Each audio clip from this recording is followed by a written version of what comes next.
कम होता है कि एक सीरीज में बहुत सारे किरदार हो लेकिन एक के साथ लोग इतना आइडेंटिफाई करें कि नारे लगने लगे भैया में भैया, संदीप भैया।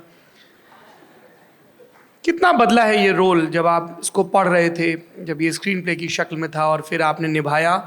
और रियल लाइफ में ऐसा हुआ कि सनी हिंदुजा कहीं गए और लोगों ने उन्हें सनी हिंदुजा के नाम से नहीं, संदीप भैया के कैरेक्टर से आइडेंटिफाई किया हो? सबसे पहले तो बहुत बहुत धन्यवाद सौरभ भाई,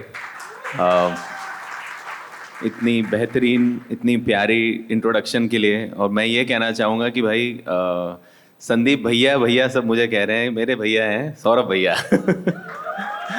थैंक यू सौरभ भाई, and thank you Tanu ji for joining us and giving your time, and thank you to first of all Lallan Top, Saurabh ji and Hindu Cultural Society, and to all of you for coming here and bringing your enthusiasm with you and giving you a lot of love.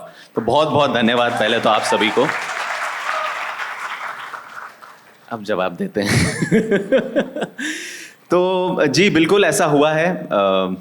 मैं in fact जब संदीप भैया show shoot कर रहा था इलाहाबाद में, तो किसी को नहीं पता कौन है सनी हिंदुजा, बस मोहब्बत है उनकी, आंखों में प्यार है, वो बस बोलते थे अरे संदीप भैया आ जाओ चाय पी लो यार साथ में, अरे संदीप भैया। तो मुझे ये चीज़ अच्छी भी लगती है कि वो संदीप भैया तो बोलते भी हैं और ऐसे भी सोचते हैं कि भाई अपने साथ वाला है। ये मेरे लिए ज़्यादा खूबी वाली बात है कि उनको लगता है कि मैं मतलब अप्रोचेबल हूँ, मैं उनके साथ बैठ सकता हूँ। इनफैक्ट मैं बैठने भी वाला था, मेरे को बोला आ जाओ शूटिंग करते बाद में चाय पियेंगे, है ना। तो ये था। और दूसरी बात जो आपने पूछी कि संदीप भैया का जो रोल था वो कितना इवॉल्व हुआ या नहीं हुआ मुझे पता नहीं, लेकिन मैं बहुत इवॉल्व हो चुका हूँ ये रोल करके, क्योंकि मुझे ऐसा लगता है कि मैं एज एन एक्टर मैं कोशिश करता हूँ कि काम शिद्दत से करूँ, उसकी तैयारी करूँ, और इस प्रोसेस में मैं हर बार हर किरदार के साथ कुछ ना कुछ सीखता हूँ और कुछ ना कुछ एक ग्रोथ होती है। लेकिन जो संदीप भैया के साथ मेरी ग्रोथ हुई है वो बहुत ही मतलब जो मैं बयान भी नहीं कर सकता उतनी ज़्यादा हुई है। उसकी काफ़ी लाइनों में ही इतनी ज़्यादा सीख थी, समझ थी, जो कि मुझे भी दे गई, सामने वालों को भी चेंज कर गई। और वो जो सामने वाले जो बदलाव एक्सपीरियंस करते उस बदलाव को देख के उसने मुझे चेंज किया है।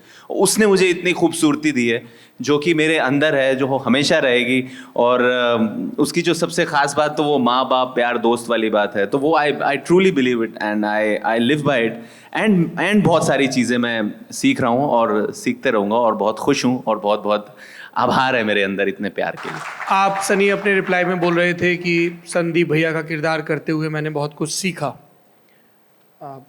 एक एक्टर के तौर पर आपको डेली चैलेंजेस होते हैं, कभी कोई स्क्रिप्ट आ रही, कभी कोई रोल आ रहा, कभी नहीं आ रहा, कभी डेट्स मैच नहीं कर रही। आपके लिए कौन से वो बेसिक गाइडिंग प्रिंसिपल रहते हैं कि यार इन पे स्टिक रहना है, काम कैसा भी करूं, कितना भी करूं? एक्टिंग के लिहाज में कि पर्सनल लाइफ के लिहाज में? दोनों। व्यक्ति तो एक ही है, एक्शन बोलने के पहले भी और बाद में भी। क्या चीज़ें होनी चाहिए कि आप ये काम करो? नहीं, आपको क्या लगता है, आपकी गाइडिंग प्रिंसिपल्स क्या हैं? जैसे इन्होंने यूपीएससी एस्पिरेंट्स के बताए, आपके हिसाब से लाइफ एस्पिरेंट जो हैं हम सब लोग, ठीक है, गुरु संदीप भैया का ज्ञान। तो मुझे ऐसा लगता है कि अगर मैं कोई भी काम करूं, पहली बात तो वो लोग, मेरे लिए सबसे इम्पोर्टेंट वो लोग होते हैं कि उनकी क्या सोच है, उनकी क्या समझ है, उनका क्या पैशन है, वो कहाँ ले जाना चाह रहे हैं चीज़ें। तो सबसे पहले तो ये इम्पोर्टेंट हो जाता है। दूसरी बात ये है कि आप उस चीज़ में कितना कंट्रीब्यूट कर पा रहे हो, है ना। देखो, एज एन एक्टर ये देखना भी बहुत ज़रूरी है कि आप, या इन लाइफ, कि आप कोई भी चीज़ अगर अटेम्प्ट कर रहे हो तो ये अपने आप के बारे में रियलिटी चेक होना बहुत ज़रूरी है कि इस वक्त आप इसके लिए तैयार हो या नहीं। कई बार होता है लाइफ में, बहुत बहुत रेयरली होता है ये कि चीज़ें कि आप एक मुकाम पे हो और आपको शायद कुछ मिल रहा है जो शायद आपको इस वक्त लग रहा है कि आप तैयार नहीं हो। ये बहुत बहुत रेयर होता है जब आप संपूर्ण प्रेजेंट अपने लाइफ में हो और आप ये देखते हो कि ये इस तरीके के अगर काम आ रहे हैं या इस तरीके की चीज़ें आ रही हैं जो इस वक्त मैं तैयार नहीं हूं, तो आप उसे समय दीजिए, क्योंकि अपॉर्चुनिटीज आती रहेंगी।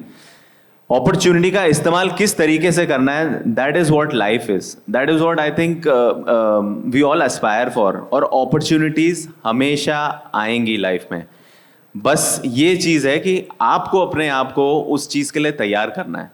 तो मेरी लाइफ की जो भी आप प्रिंसिपल कह रहे हो, जो भी आप चीज़ें कह रहे हो, और इन्हीं चीज़ों की वजह से मैं शायद संतुष्ट भी रहता हूँ। कई बार मैं सोचता हूँ कि ख्याल तो आते ही हैं कि मैं वो क्यों नहीं कर पा रहा हूँ, मैं ये क्यों नहीं कर पा रहा हूँ। तो वो जवाब मेरे अंदर ही है कि मैं उस चीज़ के लिए तैयार ही नहीं हूँ, तो वो चीज़ आएगी नहीं। मैं जिस चीज़ के लिए तैयार हूँ मैं उसको बखूबी से करूँ और उसमें अपनी पूरी जान डालूँ। और बहुत ही सिंपल फंडा है मेरे लाइफ का, जो मैंने सीखा है कि जो करो 100% करो, और अगर 1% डाउट है तो वो करो ही मत। That will be the best thing for anybody in life, और that will be the best result for anybody in life to do that. और जो मैंने शुरुआत में कही कि अगर आपको ये समझ नहीं आ रहा ना कि ये मैं तैयार हूं या नहीं हूं, और तो वो चीज़ समझाने के लिए आपके लोग होते हैं। जहां हमने अभी थोड़ी देर पहले बात की थी, तो जो रियलिटी चेक कई बार हमें नहीं समझ में आता, तो I have my people on whom I rely and I blindly follow कि ठीक है भाई कि तुम ये कह रहे हो तो ठीक है। ऑफ कोर्स आप अपना देखते हुए चलते हो, लेकिन कई बार आपको जब लगता है नहीं समझ में आ रहा, then you blindly follow on your people. That's what I do in my life and that has made my life so easy, क्योंकि मैं उसको कंट्रोल कर ही नहीं रहा हूँ, क्योंकि हम कुछ कर भी नहीं रहे हैं। मुझे ऐसा लगता है हम सिर्फ चैनल्स हैं, हम सिर्फ तैयार हो सकते हैं और हमारे अंदर से चीज़ें फ्लो हो सकती हैं। तो हमें तैयार रहना है और राइट जगह पे पहुंचना है, वो खुद ही चीज़ें होंगी। That's what I feel and things will happen through me.